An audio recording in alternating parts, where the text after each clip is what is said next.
السلام علیکم ورحمۃ اللہ وبرکاتہ۔ حضرت عمر رضی اللہ تعالی عنہ کا قصہ۔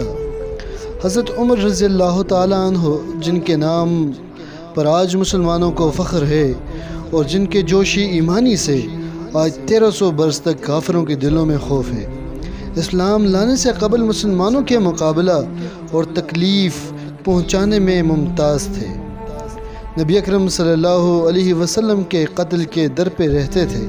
ایک روز کفار نے مشورہ کی کمیٹی قائم کی کہ کوئی ہے جو محمد صلی اللہ علیہ وسلم کو قتل کر دے۔ عمر نے کہا میں کروں گا۔ لوگوں نے کہا کہ بے شک تم ہی کر سکتے ہو۔ عمر تلوار لٹکائے ہوئے اٹھے اور چل دیے۔ اسی فکر میں جا رہے تھے کہ ایک صاحب قبیلہ زہرہ جن کا نام حضرت سعد بن ابی وقاص رضی اللہ تعالیٰ عنہ ہے اور بعضوں نے اور صاحب لکھے ہیں، انہوں نے پوچھا کہ عمر کہاں جا رہے ہو؟ کہنے لگے محمد صلی اللہ علیہ وسلم کے قتل کی فکر میں ہوں۔ نعوذ باللہ۔ سعد نے کہا بنو ہاشم اور بنو زہرہ اور بنو عبد مناف سے کیسے مطمئن ہو گئے؟ وہ تم کو بدلہ میں قتل کر دیں گے۔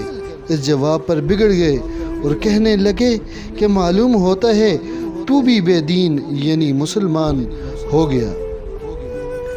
لا پہلے تجھے نمٹا دوں، یہ کہہ کر تلوار سونت لی اور حضرت سعد رضی اللہ تعالیٰ عنہ نے بھی یہ کہہ کر ہاں میں مسلمان ہو گیا ہوں تلوار سنبھالی۔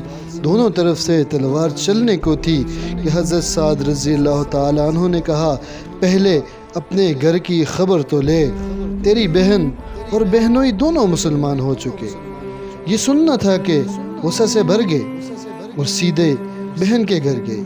وہاں حضرت خباب رضی اللہ تعالیٰ عنہ کو دیکھا کہ واڑ بند کیے ہوئے ان دونوں میاں بیوی کو قرآن شریف پڑھا رہے تھے۔ حضرت عمر نے کواڑ کھلوائے، ان کی آواز سے حضرت خباب رضی اللہ تعالیٰ عنہ تو جلدی سے اندر چھپ گئے اور وہ صحیفہ بھی جلدی میں باہر ہی رہ گیا جس پر آیات قرآنی لکھی ہوئی تھی۔ ہمشیرہ نے کواڑ کھولے۔ حضرت عمر کے ہاتھ میں کوئی چیز تھی جس کو بہن کے سر پر مارا، جس سے سر کے خون بہنے لگا اور کہا اپنی جان کی دشمن تو بھی بد دین ہو گئی۔ اس کے بعد گھر میں آئے اور پوچھا کیا کر رہے تھے اور یہ آواز کس کی تھی؟ بہنوئی نے کہا کہ بات چیت کر رہے تھے۔ کہنے لگے کیا تم نے اپنے دین کو چھوڑ کر دوسرا دین اختیار کر لیا؟ بہنوئی نے کہا اگر دوسرا دین حق ہو تب یہ سننا تھا کہ ان کی داڑھی پکڑ کر کھینچی اور بے تحاشا ٹوٹ پڑے اور زمین پر گرا کر خوب مارا۔ بہن نے چھڑانے کی کوشش کی تو ان کے منہ پر ایک تمانچہ اس زور سے مارا کہ خون نکل آیا۔ وہ بھی آخر عمر کی بہن تھی۔ کہنے لگیں کہ عمر ہم کو اس وجہ سے مارا جاتا ہے کہ ہم مسلمان ہو گئے۔ بے شک ہم مسلمان ہو گئے ہیں، جو تجھ سے ہو سکے تو کر لے۔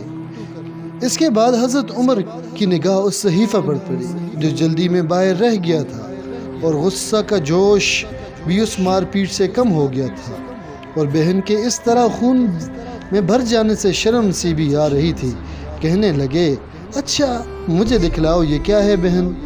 بہن نے کہا تو ناپاک ہے، اس کو ناپاک ہاتھ نہیں لگا سکتے۔ ہر چند اصرار کیا مگر وہ بے وضو اور غسل کے دینے کو تیار نہ ہوئی۔ حضرت عمر نے غسل کیا اور اس کو لے کر پڑھا۔ اس میں سورہ طٰہٰ لکھی ہوئی تھی، اس کو پڑھنا شروع کیا۔ اننی انا اللہ لا الہ الا انا فاعبدنی واقم الصلاۃ لذکری تک پڑھا تھا کہ حالت ہی بدل گئی۔ کہنے لگے اچھا مجھے محمد صلی اللہ علیہ وسلم کی خدمت میں لے چلو۔ یہ الفاظ سن کر حضرت خباب رضی اللہ تعالیٰ عنہ اندر سے نکلے اور کہا اے عمر تجھے خوشخبری دیتا ہوں کہ کل شب شبہ میں حضور اقدس صلی اللہ علیہ وآلہ وسلم نے دعا مانگی تھی کہ یا اللہ عمر اور ابو جہل میں جو تجھے زیادہ پسند ہو اس سے اسلام کو قوت عطا فرما۔ یہ دونوں قوت میں مشہور تھے۔ معلوم ہوتا ہے کہ حضور صلی اللہ علیہ وسلم کی دعا تمہارے حق میں قبول ہو گئی۔ اس کے بعد حضور صلی اللہ علیہ وسلم کی خدمت میں حاضر ہوئے اور جمعہ کی صبح کو مسلمان ہوئے۔ خصاص ان کا مسلمان ہونا تھا کہ کفار کے حوصلے پست ہونا شروع ہو گئے، مگر پھر بھی یہ نہایت مختصر جماعت تھی اور وہ سارا مکہ بلکہ سارا عرب اس لیے اور بھی جوش پیدا ہوا اور جلسے کر کے مشورہ کر کے ان حضرات کو ناپید کرنے کی کوشش ہوتی تھی اور اس طرح طرح کی تدبیریں کی جاتی تھی۔ تاہم ضرور اتنا ہوا کہ مسلمان مکہ کی مسجد میں نماز پڑھنے لگے۔ حضرت عبداللہ ابن مسعود رضی اللہ تعالیٰ عنہ فرماتے ہیں کہ حضرت عمر رضی اللہ تعالیٰ کا اسلام لانا مسلمانوں کی فتح تھی اور ان کی ہجرت مسلمانوں کی مدد تھی اور ان کی خلافت رحمت تھی۔ مزید اسلامک ویڈیوز اور صحابہ کے قصوں کے لیے ہمارے اس چینل پاکستانی سید کو سبسکرائب کیجئے اور گھنٹی کی بٹن کو دبا دیجئے تاکہ ہماری آنے والی نئی ویڈیو کا نوٹیفیکیشن سب سے پہلے آپ کو مل سکے۔ اللہ حافظ۔